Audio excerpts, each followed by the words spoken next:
তরমুজ কত করে চলতেছে এখন? তরমুজ 35 টাকা কেজি ভাইয়া। 35 টাকা কেজি। আচ্ছা, এইটা কোন জায়গার তরমুজ? এই তরমুজ হচ্ছে আপনার শান্তার।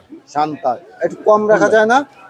এখন একটু কেনা বেশি পড়ে ভাই, এই জন্য কেনা একটু বেশি। হ্যাঁ কেনা আচ্ছা, বেশি। কেনার রেটটা কত আছে এখন?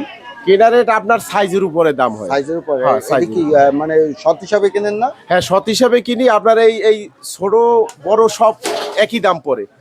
এই যে কালো তরমুজ, এই যে কালো তরমুজটা এইটা কি রকম কেজি বেচেন না পিস বেচেন? এটা পিস বেশি, কেজি বেশি না। পিস হ্যাঁ, কত পিস করে? পিস 100 টাকা। পিস 100 টাকা। এই জায়গায় একটু কম রাখা যাবে না? কম রাখা যায় না, কিন্তু তারপর দেখা গেছে সবই তো জালুকাঠির পরিচিত ভাই ব্রাদার, একটু কম রাখা লাগে মাঝে মাঝে। কত 80 টাকা করে দেওয়া যায়? 80 না 10 টাকা কম রাখা যায়। মানে 90 টাকা হ্যাঁ, করা 90 যায়। টাকা কম রাখা যায়। এইটা কোন জায়গার তরমুজ? এরা ওই একই দিকের খুলনার এই দিকের। হ্যাঁ, এই দিকে একই জায়গায় একই তরমুজ। জায়গায়। আচ্ছা আচ্ছা, এই তরমুজটার এই তরমুজটার ভিতরে পার্থক্য কি?